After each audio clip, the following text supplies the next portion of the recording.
오늘부터 시작해서 앞으로 오늘까지 포함해서 총 12번에 걸쳐서 복음의 눈으로 본 10계명 강해 시리즈를 시작하려고 합니다. 매주 연달아서 하지는 않겠지만 중간중간에 다른 프로그램들이 있기 때문에 빠지고 이렇게 뛰어가면서 하겠지만 앞으로 12번에 걸쳐서 우리가 살펴볼 주제는 10계명입니다.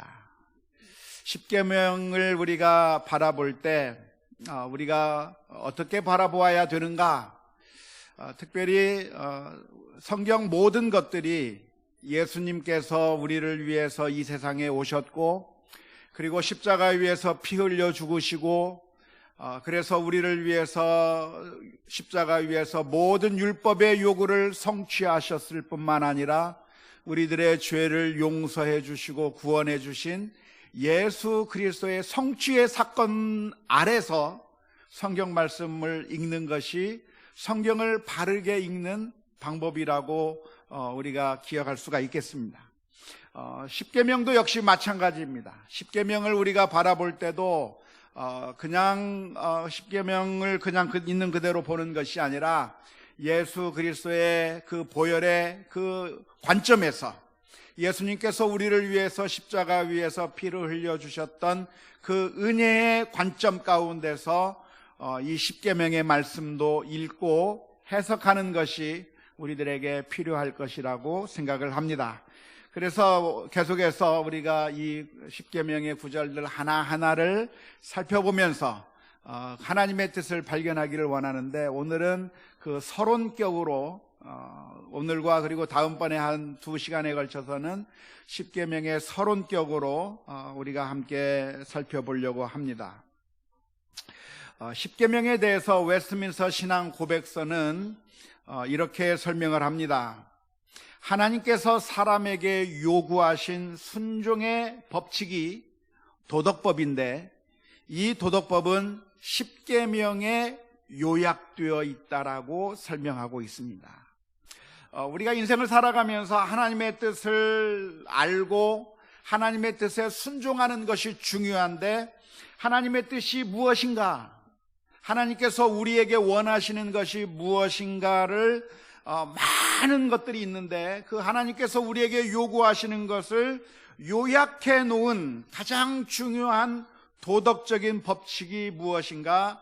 바로 10계명이 하나님께서 우리에게 요구하시는 그런 그 도덕적인 법칙을 요약해 놓은 것이라고 그렇게 설명하고 있는 겁니다. 그러니까 이 10계명이라고 하는 것을 우리가 잘 숙지할 필요가 있겠고, 하나님께서 이 10계명을 통해서 우리에게 무엇을 요구하고 계시는가에 대해서 우리가 잘 아는 것이 너무나도 중요하다고 생각을 합니다. 그런데 그 10계명을 더 요약한 말씀이 있습니다. 더 요약하고 더 요약해서 아주 간단하게, 정말 명약관약하게 아주 짧지만 아주 중요하게 이 성경 말씀 10계명의 말씀을 요약해 놓은 말씀이 무엇이냐면, 오늘 읽은 마태복음 22장의 말씀입니다. 오늘 읽었던 말씀 다시 한번 보겠습니다. 마태복음 22장 37절부터 40절의 말씀은 이렇게 기록합니다. 예수께서 이르시되 내 마음을 다하고 목숨을 다하고 뜻을 다하여 주 너의 하나님을 사랑하라 하셨으니 이것이 크고 첫째 되는 계명이요 둘째도 그와 같으니 내 이웃을 내 자신과 같이 사랑하라 하셨으니 이 두 계명이 온 율법과 선지자의 강령이니라. 이 두 계명이 율법과 선지자의 강령이라고 하는 이 말씀은 하나님의 말씀, 율법과 선지자라고 하는 것은 구약성경 전체를 가리키는 건데요, 구약성경 전체의 말씀이 어디에 매달려 있는가? 마치 우리가 옷걸이에 옷을 걸어 놓는 것처럼 하나님의 말씀이 어디에 걸려 있는가? 바로 하나님을 사랑하라, 이웃을 사랑하라고 하는 이 두 계명에 하나님의 그 계명의 말씀들이 다 걸려 있다라고 예수님께서 말씀해 주시는 것입니다. 10개의 계명을 아주 간단하게 요약하자고 하면, 첫째는 하나님을 사랑하라고 하는 것이고, 두 번째는 이웃을 사랑하라 하는 그것이 바로 하나님께서 우리에게 요구하시는 도덕법이라고 볼 수가 있겠습니다. 우리 사회에서 법이라고 하는 것이 무엇일까요? 우리 사회에서의 법, 이 성경의 법 말고 우리가 살아가면서 많은 법들이 있죠. 운전을 하려고 하면 교통법규가 있습니다. 건축을 하려고 하면 건축법이 있습니다. 우리가 매매를 하고 또 무슨 장사를 하고 하면 상법이 있습니다. 또 우리가 살아가는데 서로가 서로에게 피해를 주지 않기 위해서 하나의 형법이 있고 또 민법이 있습니다. 이 모든 것들은 우리 유학봉 집사님이 아마 잘 하실 거고 또 우리 한상거 집사님이 아주 잘 하실 거라고 생각이 드는데, 이 사회에서의 법이란 무엇인가? 이 사회에서의 법이라고 하는 것은 무엇이냐면, 여러 사람들이 살아가면서 서로가 서로에게 피해를 주지 않기 위해서 만들어진 것이 법입니다. 내 자유를 누리는데 내가 자유를 누리다 보면 이 사람이 누리는 자유와 저 사람이 누리는 자유가 서로 상충이 돼서, 그래서 서로가 서로에게 피해를 줄 수가 있기 때문에 모든 사람들의 자유를 제약해야 될 그런 필요가 생기는 것이죠.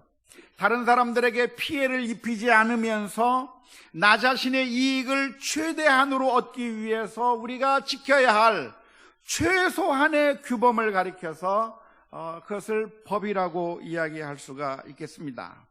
예를 들어서 자동차 운전을 한다고 하면 자동차 운전을 할 때 교통법규가 있습니다. 교통법규가 있어서 빨간불에는 서야 하고 초록불에는 갈 수 있고, 그리고 속도에 제한이 있고 어디에서는 유턴을 할 수가 있고 좌회전을 할 수가 있고 없는 것들이 다 있어서 이러한 것들을 지킬 때 교통사고가 나지 않고 안전하게 운전을 할 수가 있습니다. 그런데 만일 누군가 이러한 교통법규를 어기게 되고 그래서 그 법규를 무시하고 운전을 하게 되면 교통사고가 날 수밖에 없는 거예요. 누군가의 책임 때문에, 잘못 때문에 문제가 발생하고 사고가 발생할 수 있기 때문에 법이라고 하는 것은 무엇인가? 그런 피해를 서로 주고받지 않기 위해서 지켜야 될 최소한의 법이 바로 이 사회에서 우리가 지켜야만 하는 법이라고 할 수가 있습니다. 우리가 이번에 교회당을, 예배당을 건축하면서 건축법이 정말 까다롭다고 하는 것을 알게 됐는데요.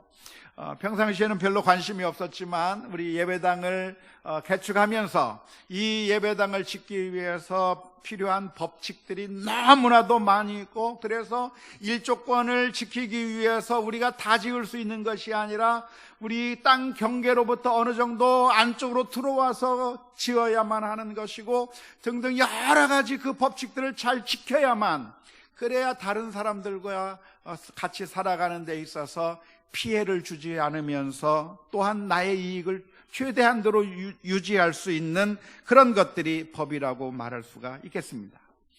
그러면 우리가 이 성경에서 기록되어 있는 이 십계명은 무엇이고 우리가 하나님께서 들려주시는 이 법이라고 하는 것은 무엇일까요? 이것은 하나님께서 우리로 하여금 살아가도록 만드시는 삶의 방식, 삶의 법칙이라고 이야기할 수가 있겠습니다.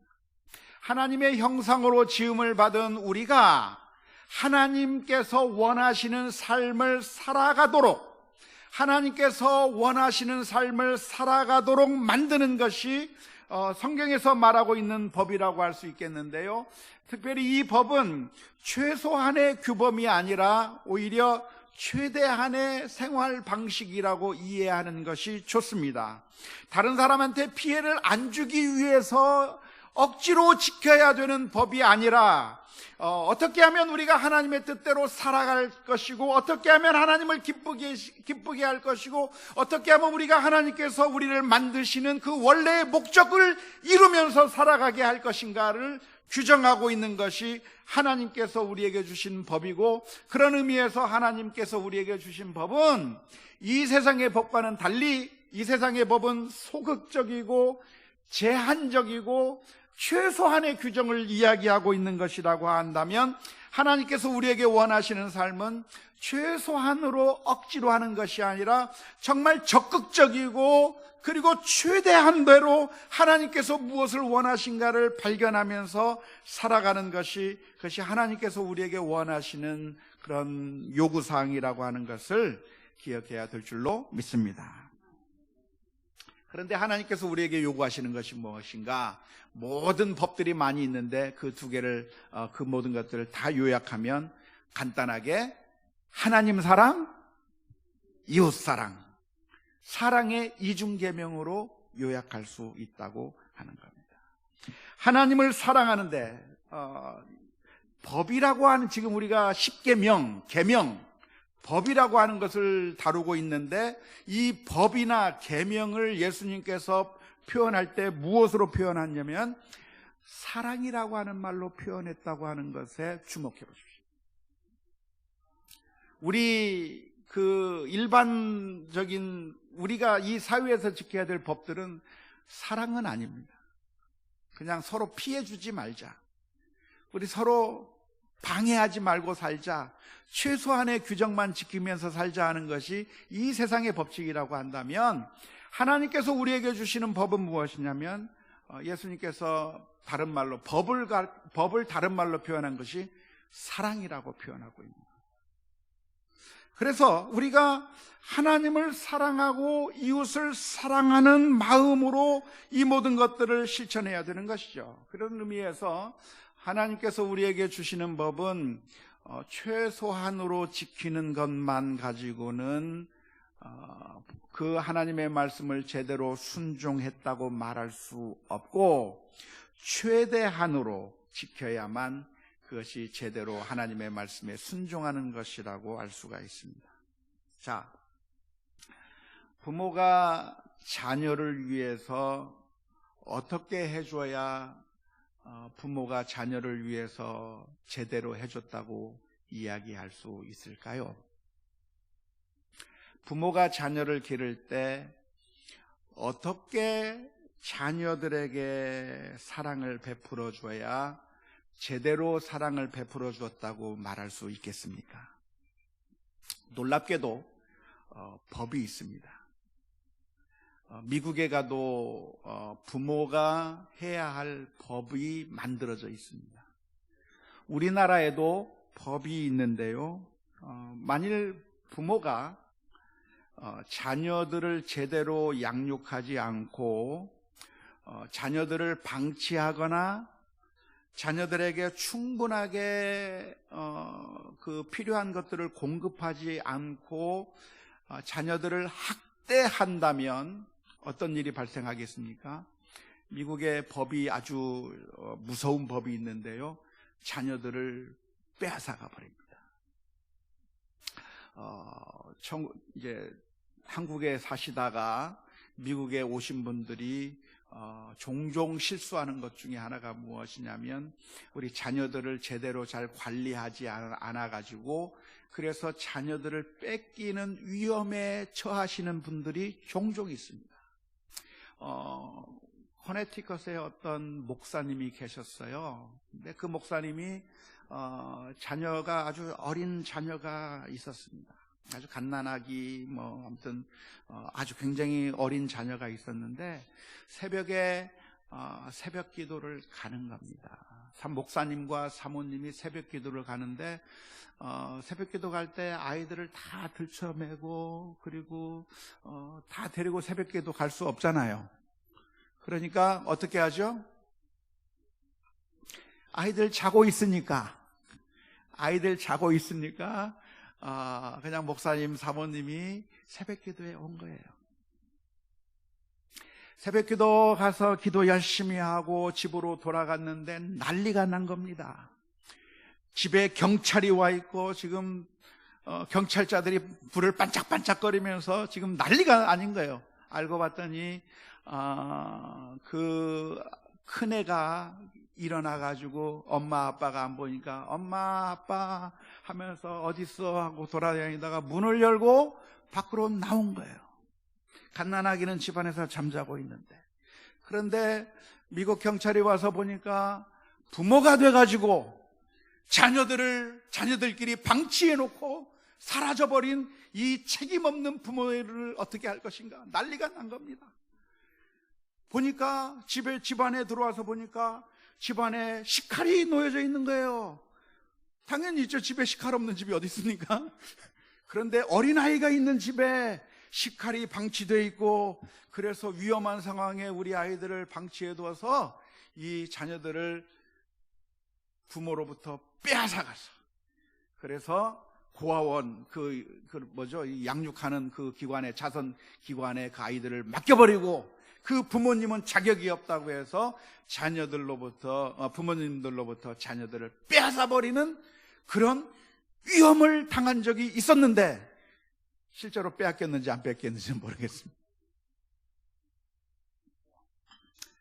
우리 한국 부모 가운데 어떤 부모가 있었냐면, 아주 철 모르는 20, 30대 부모가 게임에 빠져서, 남편과 아내가 게임에 빠져서 게임에 너무 열중한 나머지 게임에만 몰두해가지고 두 사람이 게임을 하다가 결국 그 갓난아기에게 젖도 먹이지 않고, 그래서 결국 굶어 죽였다고 하는 뉴스를 들어본 적이 있으십니까? 있어요. 근데 그 아빠 엄마가 빠졌던 게임이 무슨 게임인 줄 아세요? 아이를 젖먹여서 키우는 게임을 하고 있었던 거예요. 그래서 부모가 자녀를 제대로 돌보지 않으면 부모로부터 자녀를 빼앗아가는 그런 법이 미국에도 있고 아마 우리나라에도 아마 비슷한 법이 있지 않겠나 싶은데요. 자, 그렇다고 한다면 부모가 자녀들을 기를 때 자녀들에게 하루 세 끼 밥을 먹이고, 그리고 옷도 제때제때 옷을 입혀주고, 그리고 그런 것들을 다 하면 법대로 내가 우리 자녀들에게 할 일 다 했으니까 부모로서 할 일은 다 했다 라고 말할 수가 있겠습니까? 그게 아니죠. 부모는 법률에 따라서 자녀들에게 법률이 규정하는 한에 의해서 법률에 아기들은 굶기지 말라고 했으니까 애들 밥 굶기지 않고 주고, 법률에 아이들 제대로 옷 입히라고 했으니까 옷을 제대로 입히고, 때가 되면 학교 보내라고 했으니까 아이들을 제대로 학교에 보내면 법률이 규정하는 바에 따라서 내가 그 아이들을 먹이고 입히고 학교 보내고 하면 부모로서의 책임을 다한 것이 맞습니까? 다한 것이 아직 아닙니까? 다한 것이 아직 아닙니다. 정말 부모라고 한다면, 자녀를 사랑하는 부모라고 한다면 어떻게 할까요? 법이 필요 있습니까? 법이 필요가 없어요. 우리 자녀들을 위해서라고 한다면 모든 걸 다 해줘요. 법이 이만큼을 요구하고 있다고 한다면 법이 요구하는 것만 하는 것이 아니라 이 자녀를 위해서 어떻게 하면 내가 모든 것을, 가장 좋은 것을 할 것인가 정말 고민하면서 최선의 노력을 다해서 우리 자녀들을 길러게 되는 줄로 믿습니다. 그렇게 길러 오셨죠? 그리고 그렇게 기름을 받아서 우리가 여기까지 오게 된 거예요. 이것이 어쩌면 하나님께서 요구하시는 계명의 말씀도 이와 마찬가지라고 말할 수가 있겠습니다. 하나님께서 우리에게 요구하시는 삶의 방식은 무엇인가? 십계명의 말씀에 하나님을 향해서는 어떻게 하라고 나와 있고, 또 이웃들을 향해서는 살인하지 말라, 도둑질하지 말라, 거짓 증거하지 말라 등등 여러 가지 계명들이 나와 있지만, 이것들이 우리가 하나님께서 원하시는 그 모든 것들을 다 설명해 주는 것이 아니라 사실은 하나님을 사랑하고 이웃을 사랑하는 그것이 하나님께서 우리에게 요구하시는, 하나님께서 진정으로 원하시는 거라고 하는 사실을 기억할 수 있기를 주님의 이름으로 축원합니다. 오늘 우리가 십계명의 말씀을 읽으면서 따라서 십계명에서 무엇을 요구하고 있어서 지금 내가 하는 이 행동이 십계명에 위배되는 것인가, 위배되지 않는 것인가라고 하는 질문은 의미 없는 질문입니다. 우리가 던져야 될 질문이 있다고 한다면, 내가 어떻게 하나님을 더 사랑할 수 있을 것인가, 그리고 내가 어떻게 이웃을 더 사랑할 수 있겠는가, 사랑의 질문을 던질 수 있기를 주님의 이름으로 축원합니다. 하나님을 사랑한다고 하면 하나님의 계명을 지키게 됩니다. 성경 말씀을 한번 보죠. 신명기 11장 22절 말씀. 너희가 만일 내가 너희에게 명하는 이 모든 명령을 잘 지켜 행하여 너희 하나님 여호와를 사랑하고 그 모든 도를 행하여 그에게 의지하면, 그랬어요. 하나님을 사랑하는 것이 곧 무엇을 지키는 거예요? 하나님의 명령을 지키는 것이라 말씀하고 있습니다. 요한복음 14장 15절의 말씀에 이렇게 말씀합니다. 너희가 나를 사랑하면 나의 계명을 지키리라. 사랑하는 자는 하나님의 계명을 지킬 것이라 말씀하고 있어요. 요한복음 14장 21절도 역시 마찬가지입니다. 나의 계명을 지키는 자라야 나를 사랑하는 자니, 나를 사랑하는 자는 내 아버지께 사랑을 받을 것이요 나도 그를 사랑하여 그에게 나를 나타내리라. 예수님을 사랑하는 자는 예수님의 계명을 지킨다고 말하고 있습니다. 예수님께서 요한복음 14장 23절 24절도 마찬가지입니다. 예수께서 대답하여 이르시되 사람이 나를 사랑하면 내 말을 지키리니 내 아버지께서 그를 사랑하실 것이요 우리가 그에게 와서 거처를 그와 함께 하리라. 나를 사랑하지 아니하는 자는 내 말을 지키지 아니하나니 너희가 듣는 말은 내 말이 아니요 나를 보내신 아버지의 말씀이니라. 사랑하면 하나님의 말씀을 순종할 수 있는 것이고, 내가 하나님을 사랑하는가 사랑하지 않는가는 어떻게 판단이 됩니까? 하나님의 말씀에 순종하며 살아가는 사람인가 아닌가로 우리가 하나님을 사랑하는가를 확인할 수가 있는 것입니다. 부모라고 한다면 자녀를 사랑하기 때문에 법이 어떻게 요구해서가 아니라 자녀들에게 더 많은 것, 더 좋은 것을 주고 싶어 하는 것이 부모의 마음인 것처럼, 하나님을 사랑하는 자는 십계명에서 요구하는 것 이상으로 하나님을 어떻게 하면 더 사랑할 것인가 고민하게 되는 것이죠. 두 번째 계명이 무엇입니까? 이웃을 사랑하는 것인데요, 첫째는 하나님 사랑, 둘째는 이웃 사랑이라고 말씀해 주셨는데, 이 말은 하나님 사랑과 이웃 사랑 사이에 서열이 있다고 하는 말이 아닙니다.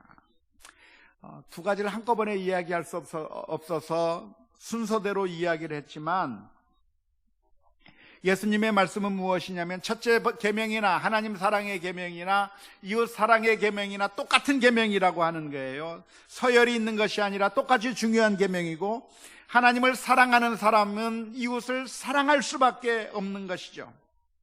안타깝게도 우리들은 하나님을 사랑한다고 말하면서도 이웃을 미워하는 경우가 얼마나 많은지 몰라요. 고향이 다르다고 미워하고, 성격이 달라서 싫어하고, 생각하는 위치가 다르고, 처지가 다르고, 나보다 더 잘 나간다고 미워하고, 나보다 더 많은 관심과 사랑을 받는다고 더 미워하는 경우가 얼마나 많은지 모릅니다. 하지만 사실 하나님을 사랑하는 것은 어떻게 표현되는가? 이웃을 사랑하는 것으로 표현되는 것입니다. 요한 1서 3장 10절 말씀이죠. 이러므로 하나님의 자녀들과 마귀의 자녀들이 드러나나니 무릇 의를 행하지 아니하는 자나 또 그 형제를 사랑하지 아니하는 자는 하나님께 속하지 아니하니라. 형제를 사랑하지 않는 사람은 하나님께 속한 사람이 아니라는 것이죠. 요한일서 4장 7절 8절의 말씀도 이렇게 기록합니다. 사랑하는 자들아, 우리가 서로 사랑하자. 사랑은 하나님께 속한 것이니 사랑하는 자마다 하나님으로부터 나서 하나님을 알고, 사랑하지 아니하는 자는 하나님을 알지 못하나니 이는 하나님은 사랑이심이라. 요한일서 4장 20절 말씀도 이렇게 기록합니다. 누구든지 하나님을 사랑하노라 하고 그 형제를 미워하면 이는 거짓말하는 자니 보는 바 그 형제를 사랑하지 아니하는 자는 보지 못하는 바 하나님을 사랑할 수 없느니라. 지금 우리가 이웃을 사랑하고 계십니까? 우리 형제 자매들을 사랑하고 계십니까? 아니, 사랑해야만 한다고 하는 사실을 기억해야 되는 것인데, 놀랍게도 우리가 저 멀리 있는 가난한 사람, 불쌍한 사람들을 위해서는 사랑하고 자비를 베풀고, 고통받는 사람들에게는 안타까운 마음을 가지고 있으면서 정작 내 옆에 와 있는 성도들, 내 옆에 와 있는 사람들에 대해서는 얼마나 미워하는 마음을 가지고 있는지 모릅니다. 그래서는 안 되는 것이고, 하나님을 사랑하는 자는 이웃을 사랑하는 것이 당연하다고 하는 사실들을 기억해야 될 줄로 믿습니다. 종종 우리는 이런 질문을 많이 해요. 목사님, 술 마시면 됩니까? 안 됩니까? 어떤 분은 이렇게 질문을 합니다. 목사님, 꼭 예배를 항상 드려야 됩니까? 예배 꼭 참석해야 됩니까? 헌금을 꼭 해야 하나요? 11조를 해야 되나요? 교회에서 봉사해야 됩니까? 모든 질문들 어쩌면 신앙생활 하면서 할 수 있는 질문일 것 같아요. 하지만 그 마음의 동기가, 그 질문을 던지는 마음의 동기가 혹시 우리가 기준을 자꾸만 이 세상의 율법처럼, 십계명을 바라볼 때, 하나님의 계명을 바라볼 때 이 세상의 율법들처럼 가능하면 그냥 무시하고 지나가도 괜찮지 않을까, 그런 태도로 하나님의 말씀도 그런 식으로 자꾸만 무시해 버리려고 하는 마음이 있다고 한다면 그것은 아주 위험한 질문입니다. 그 질문은 마치 하와에게 질문을 던졌던 사탄의 질문과 똑같은 질문이기 때문에 그렇습니다. 사실 우리가 던져야 될 질문은 꼭 이 정도까지 해야 됩니까? 꼭 이 정도 해야 합니까? 이래야만 되는 겁니까? 저래야만 되는 겁니까? 라고 하는 그런 질문을 던지는 것보다 우리가 던져야 될 질문이 있다고 한다면 어떻게 더 하나님을 사랑할 수 있습니까? 어떻게 더 이웃을 사랑할 수 있습니까? 라고 하는 질문이 우리들의 질문이 되어야 되는 것이고, 꼭 해야 됩니까? 꼭 봉사해야 되나요? 꼭 이거 안 하면 안 됩니까? 이런 질문이 우리들이 던질 질문이 아니라 어떻게 하면 하나님을 더 사랑할까? 어떻게 하면 더 이웃을 사랑하고 형제를 사랑할까? 이것이 우리 모두의 질문이 될 수 있기를 주님의 이름으로 축원합니다. 하나님께서 우리를 향해서 던진 질문이 바로 그러한 질문입니다. 우리 인생이 죄로 인하여 멸망을 당하게 되었을 때 하나님께서는 굳이 이런 인간들 내가 다시 살려야만 하느냐, 그런 질문을 던지지 않으셨습니다. 이렇게 말 안 듣고 늘 생각하는 것이 악하고 늘 죄만 짓는 이런 인류를 내가 구원해내야만 하느냐라고 하는 질문을 던진 것이 아니라 우리 주님께서는 어떻게 하면 우리를 구원할까? 늘 죄를 짓고 늘 타락한 우리 인생들을 어떻게 하면 살릴 수 있을까라고 하는 적극적인 질문을 던지셨고, 그 대답이 그 아들 예수 그리스도를 십자가에 내어 주셔서, 그래서 십자가에서 피를 흘리는 것밖에는 우리를 구원할 수 없다고 하는 사실 때문에 그것을 포기하신 것이 아니라 그 아들을 십자가에 내어 주시기까지 우리를 사랑해 주신 줄로 믿습니다. 그렇다고 한다면 우리들의 질문도 굳이 이런 것까지 해야 됩니까? 굳이 바쁜데 이 정도까지 할 필요가 있습니까? 이런 피해가는 질문이 아니라 어떻게 더 주를 사랑하고 어떻게 더 이웃을 사랑하고 어떻게 더 형제를 사랑할 수 있을까? 적극적인 그런 질문을 던지는 우리 모두가 다 될 수 있기를 주님의 이름으로 축원합니다.